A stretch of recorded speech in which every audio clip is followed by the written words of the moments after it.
He's finishing off with this part of the text in the Bodhisattva Charavatar, and he's saying, here is the profile of all the disgusting things you want to beat. Yeah? This is what they look like. This is what dress they put on. This is how they appear to you. So if you identify with any of them, know them. And he questions, can we really win this war? Is it something you can win, or is it something you can totally defeat? Are these mental afflictions something you can totally, permanently defeat, or is it something that, when you asked at the beginning, if you get them down for a bit, will they return? You know, if you get the enemy out of some place, will they go somewhere else and regroup, and then you orbit around them again and again and again? Yeah, so he's asking, are they permanently defeatable? Yeah. Or will they go somewhere else? Right? When you punch them down, when you suppress them.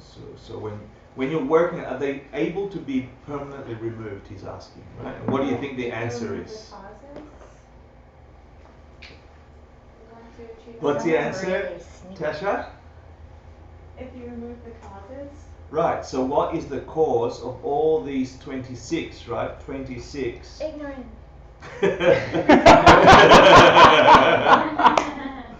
So the basis for all of them, their root cause, excellent. Thank you. But what does that mean? Yeah, because it's easy to be Buddhists, educated Buddhists. You're not a Buddhist, a practicing one, if you don't relate this to your reality. So you could say ignorance, you could say emptiness, you can say bodhicitta, you could say the prayers, you can say take refuge. I don't care. You're not a Buddhist unless it means something to you relating to your afflictions. Without that, you're just a parrot. Yeah? You're a good parrot compared to all the other people who haven't figured out to be parrots yet.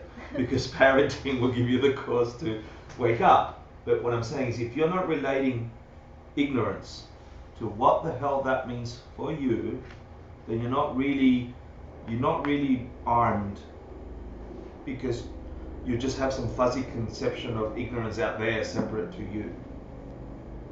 Really think about this. Ignorance is what? What's ignorance? Not knowing. Not knowing. Understanding. Misknowing. Yeah. It's an incorrect perception. It's the wrong way of existing. Existence doesn't operate that way. It's not a truth. You've got to think about those things when you say ignorance. At the root of all these things is that thing feeding them. Isn't it also like thinking others are separate from you? That's ignorance. I have a question sort of about like practicing. Yeah. So like when these things come up, I can think about it and it's like, okay, in contemplation it's great, I can definitely handle my anger. But then when I get really pissed off, Yeah. I feel like I'm like, okay, emptiness. Yeah. But I don't know how to not suppress it. Does that make sense? Like I end up suppressing it and I feel that energy. But in the moment, but emptiness doesn't help me in the moment. I feel like it only helps me before Yeah. or after. Yeah. But what helps in the moment? Yeah. That's not suppressing it. No, you should suppress it. I'm not saying don't suppress it. I'm not saying don't suppress it. I'm saying suppress it just keeps it at bay. You don't permanently removing it, which is the question he's asking. If you're doing the practices, all we can do as normal people is do that. The only way, so thank you for the segue, and we'll get to more specific, if not today. Remind me, I'm very happy to talk about practice, because practice is where it's at. Suppressing is you must suppress it, so you're not planting the karma, and there's a goodness in doing that, absolutely, but it does not get rid of it permanently. The only way to get rid of it, Master Shantira gets to this point and asks this question. Yeah, suppressing it every time. 10 years later, I come up. I mean, what was it? I had some revolting. I had depression on Saturday last. I had such an overwhelming sense of. I was telling Rachel, it was like I was walking in honey. Nothing that appeared to my senses was at all pleasurable. Everything was, you're useless. Things are crap. You'll never amount to anything. What a joke! Like it was intense. I couldn't get out of bed. Right. lucky for me, I've been doing this round enough times to know at the very least when that barrage of these lovely enemies is coming over at that amount of intensity, at least I can remember all the experiences I've had in meditation, yeah, all my understanding of emptiness and karma, and at least know that things will pass, yeah, that I wasn't always this way, and that at some point I'll be something else. That's the very least I could do, and that's all I could master. It felt like I was walking in honey. And so even after years of practicing, the only permanent antidote is to remove the source, the root of all these 26 and the 84,000 variations of this thing that disturbs the peace of mind. And the thing feeding it, the thing common to all of them, is ignorance. It's misknowing. It's not understanding the world as it truly is. Yeah? The only way you can permanently remove it. Until then, you're cycling. You could be an excellent Buddhist cycling, but you're still cycling. Until you have a cessation, which means permanently stopping, you're just cycling. And you're at the whim of all the other karmas that are new. I mean, it's not a nice answer, but it's the answer. If you're able to suppress, you have the karma to suppress, which is a good thing. It's better than not having a karma to suppress. You are practicing. You can all ask questions, but I'd like to get through the content. I'm on a rant. No? You sure? Sure? Just what about, because suppression is when you can't do anything else, but then you have the idea when you develop more faculties of mindfulness and concentration, you can kind of hold the experience and just speak through it to the impermanence and the non-self, the emptiness of it. All these techniques, absolutely. Yeah? Yeah. All these techniques, absolutely. And we'll cover them in the rest of the course. Yeah? She can help you. Is that right? Yeah. I didn't want to get off the sidetrack. Yeah, no problem. But I wish I could, right? But it would take 15 minutes of other people's time. Yeah, and we can do it after too, or they can do it. So he talks about what's at the root. If you want to get rid of them all the time, the techniques are just techniques, and they will have an impact. But what is the ultimate technique? What is the thing that you don't have to have the fight anymore? And that is the antidote to ignorance, which is, so it's not just emptiness. It really is the complete and total antidote to all of these things. If you can cut them at the root, you can destroy them and they will never arise. And then he goes into, you can get the seeds from them out. And then he talks about, imagine that you can completely, permanently remove them from the mind. He then goes through a little analysis exercise. Could they remain anywhere else? If you remove them from their home nest, your mind, if you can remove them from there, is there any alternative hideouts these mental afflictions can go? Is there any way that ignorance and its 26 and 84,000 friends can go somewhere else to come and get you? After you've removed them from your mind. And so he goes through the yule, the object of the senses. So what's the yule of the eye consciousness? What's a yule of the eye consciousness? Shapes and colors. What's the yule of the ear? Sounds. What's the yule of tongue? Tastes. Got it? So could ignorance, could these afflictions, could this revoltingness, these negativities move when you get rid of them through understanding the true nature of reality, emptiness, and destroying them at the root in the home base of your mind? Could they move over there to an object, to the object of the senses?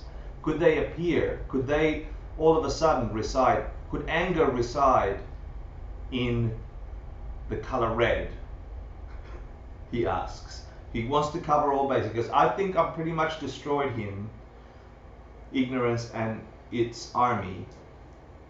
I'm 100% certain that if you perceive emptiness directly, if you see the true nature of reality, you could never have the misconception to produce a moment of anger or jealousy or pride or any of the others. Guaranteed. If you remove that, you could not possibly have that perspective. If you do that, could they go out there and hide and wait? Could anger and jealousy and hatred be out there in the objects of the senses? Could they be in sounds? Why not? Because they're empty. And from you. Wouldn't that just mean that you were going back to seeing them as self-existently producing? Correct. that Beautiful, they beautiful, were beautiful, from beautiful. Excellent. Beautiful. See? And the proof of that for the Buddhists would be that an arhat who saw the same colors and shapes or heard it must get a mental affliction, right? That, you see it? Yeah, but her answer was more profound. It was like you'd have to go back to seeing things as self-existence and believing that they were that way. Yeah? Beautiful. So I guess obviously not in the objects of the senses. Yeah, not in the colors and shapes for the eye, you, and so on. But then he goes, well, what about in the sense powers themselves? Remember, what was it? Mickey?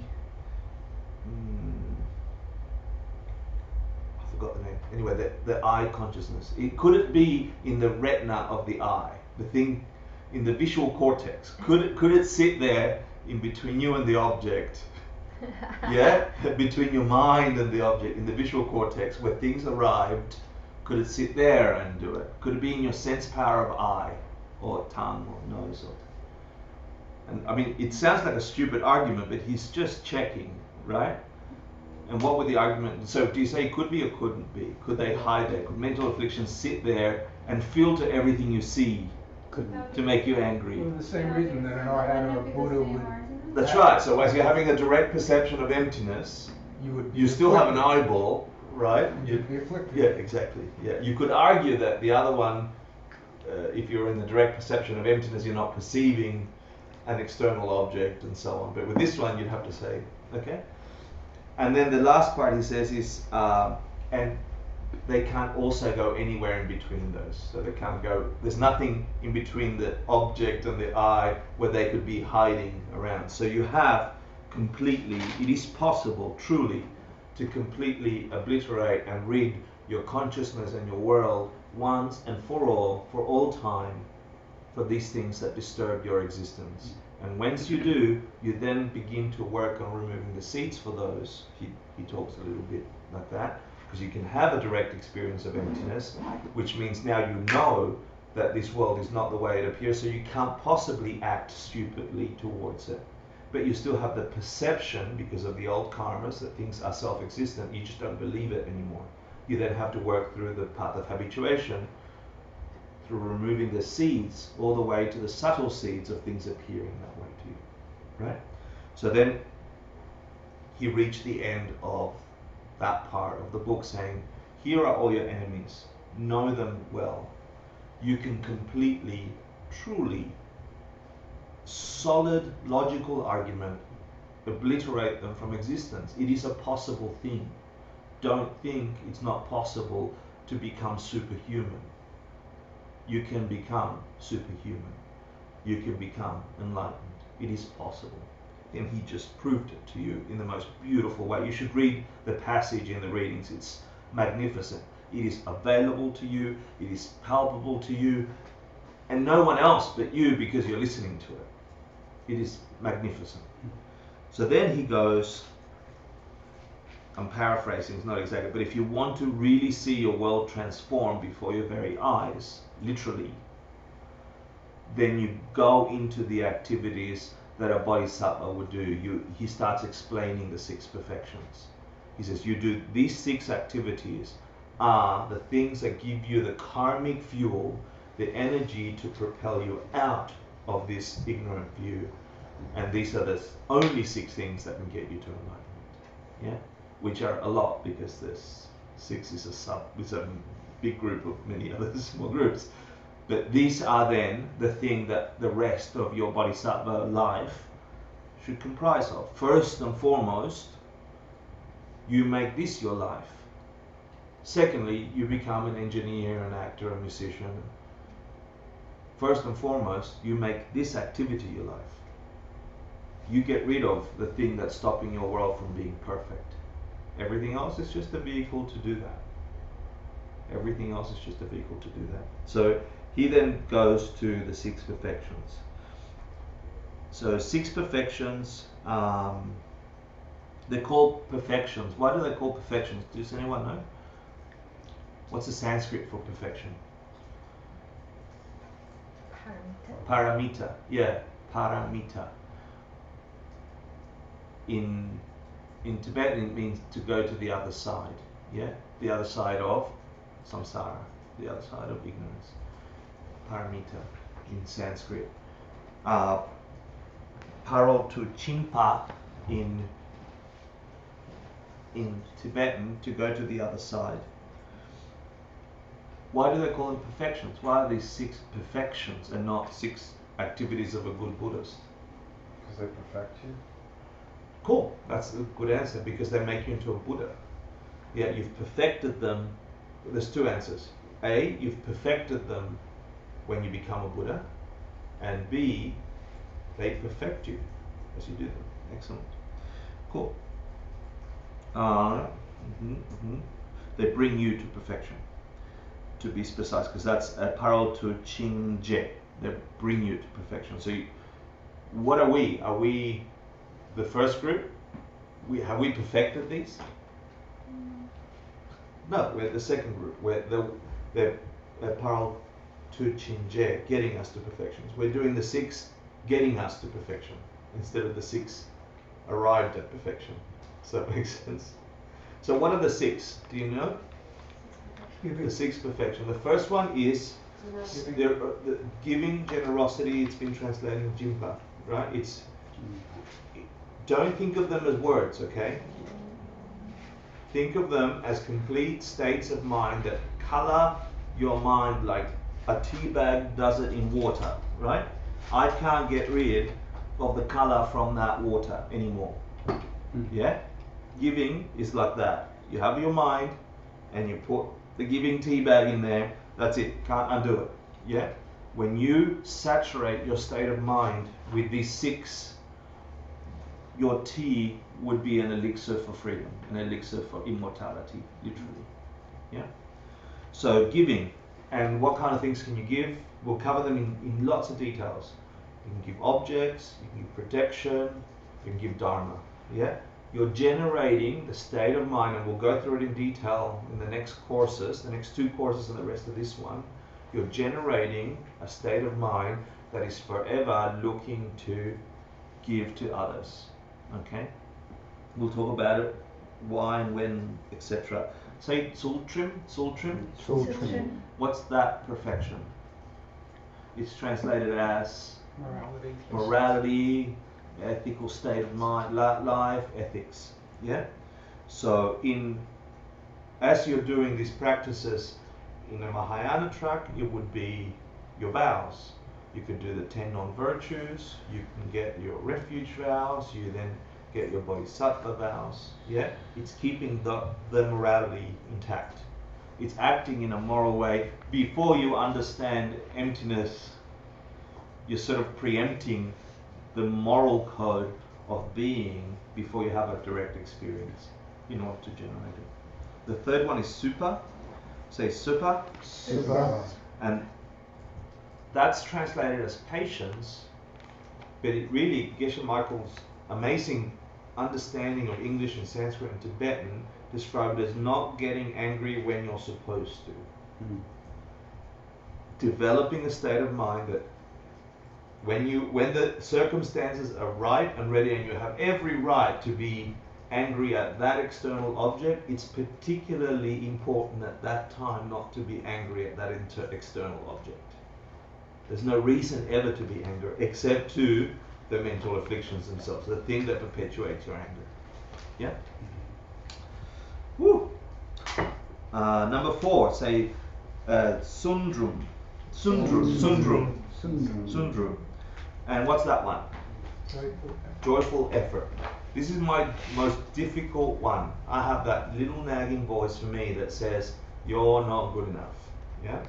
So it doesn't matter how much goodness you do, if you're not feeling this, you're not doing the whole fuel mix for the rocket ship out of this samsara. You have to spend time doing coffee meditation.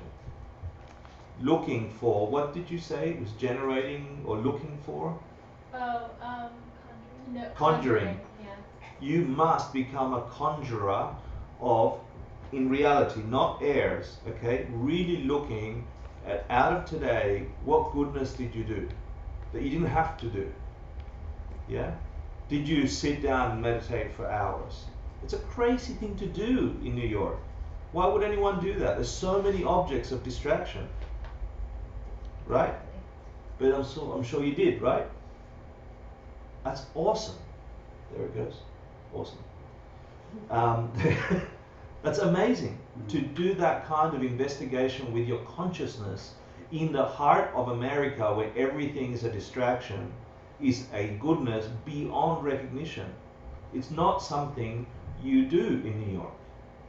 It's an incredible, incredible goodness. Feel happy. Feel happy for her. She does it all the time. This is Tasha. Every time you walk into the three jewels, she's meditating. That's awesome. Sorry. Did it again. He's picking on how many times I say awesome.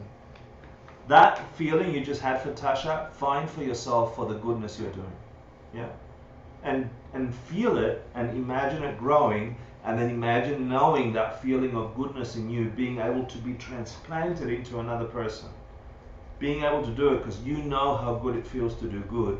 See if you can infect a human race to do that. How amazing it would be to have a world where people felt good about doing goodness for each other, really. Starting the Angel Project in New York, which we've always talked about and we haven't really got to as a group, but here is Ran creating, I don't know if you've seen yet, he's just started the Angel Project, where if you want a lonely old person, he'll hook you up with them. Here's a pin. And then you can generate some happiness for them, and you can gain some awesome karma. And then there'll be lots of beautiful people who have had a rich life, a magnificent life, and now they're forgotten in some place in this beautiful country. We hide the old, and they just need someone to talk to. It doesn't need to be elaborate. They just need someone to talk to. And you turn up and you love them, and it makes everybody happy. That's it. You don't have to do that, Ran, and you don't have to do that, people.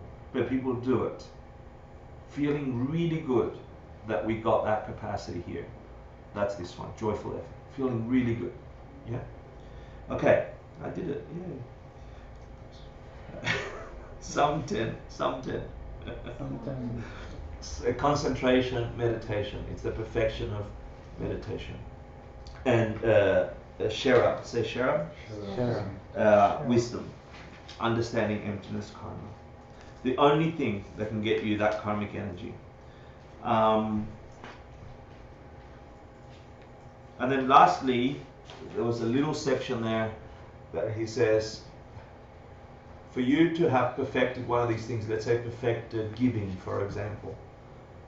Imagine you have perfected giving. Do you need outer? Is a perfection a mental thing or an outer thing? Meaning out in your world, you must experience everybody not needing anything, or is it a state of mind that you're developing? Because if you understand that, then you know what you're developing. Is the perfection of giving a moment where nobody needs anything? No. Why not? What's the proof? Well, it will create that ultimately. There are Buddhas and there are people that still want. That's right. There are Buddhas existing right now, and there are people that are needing. Right? Obviously, it's a mental development. It's a development of a mental impulse that generates giving. Right? When we talk about it in detail, you'll understand the connection between that and one of the Buddha bodies. And then this is where Majjhimika, the middle way, comes in again. Okay? When you hear that, it's a mental thing, right? It's just a mental attitude you're developing. It's not an outer thing, so we've eliminated one extreme. It's not that every single person in the world does not need a single dollar, and therefore you no longer have to give $1. It's not that. You have perfected giving when your internal, your mental attitude is so instinctive that you are forever wanting to fulfill other people's needs. Yeah? Let's say that there is, let's say, and then the mind goes, okay, if it's just a mental thing, then I can just sit at home, right? And just meditate on giving. Why not? If it's just a mental thing, I don't need to go out there and do that stuff. I can just generate. Going out there is a mental thing too. Explain. Well, everything is your own projection, and it's easy. I feel like it's easier for me and maybe people like me to engage with those projections because we still haven't perceived emptiness. We still Perfect, don't perfect. No, that's a good answer. That's a really good answer. That's the Madhyamika, right? Yes, it is a mental development, but this is your mental reality, and it functions this way. You better engage with your functioning reality. And if you're sitting at home wishing that everybody had your money and you had a pile of money over there, right? There better be not a single person that needs a pile of money, or you know what I mean? Like it doesn't make sense. Your reality calls for action, yeah, but action with wisdom. So the middle way is this thing. So it's not the extreme of I don't have to do anything at all. I can just sit at home for the rest of my life and go, oh, I wish that I'd be happy. Yeah, you actually have to engage with your world. This is sometimes a trap for many practitioners that get really heady and forget that if you want nominal things to appear, you have to operate with as much wisdom as you can in your nominal existence. You can't just sit here and wish, oh, I wish everybody had food. Nom, nom, nom, nom, nom, nom. Right? It's an interesting balance, and this is the practice.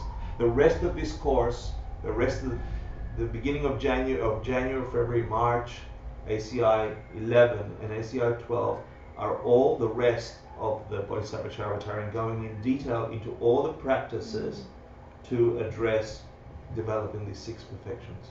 And it goes into detail. I hope that helped. Thank you very much. Dedicated to Eric Gardner. Oh, Eric Gardner. Yeah. And everybody that's protesting, rightfully so, things are not right when things like that happen. But what's the right thing to do? Figure it out for yourself. Fix your world. Where is racism happening in your heart? Where is discrimination in a negative way happening in your heart? Where is hatred happening in your heart? As many people as that they're out there protesting upstairs or downstairs, as many people as there are protesting, there are that many people that are strongly wishing that if they got what they wanted, and for all of them are different, right? It's the cops' fault, or it's the system's fault, or it's that person's fault, or it's America's fault, or if I just love everybody, or whatever it is. Everybody is wishing for that thing, but nobody really knows. Master Shantideva just told you where it's at. And if you can fix it, you can fix those people to help them. Okay? So, Shi Vogi Jishin Metal Tram Brirao Ling Chin Yam Vadi Sangye Shindu Mite Gilvargi Dropin Amda Shingla Jivarsho Idam Guru Ratnamandalakam Ninyatayami Diteokun Sunam Yeshe Zokzokshin Sunam Yeshe Lejunwe Dampa Guni Toparsho.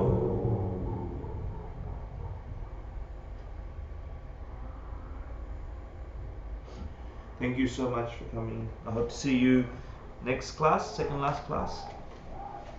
And then it's Christmas time. Awesome. Everyone was funny today.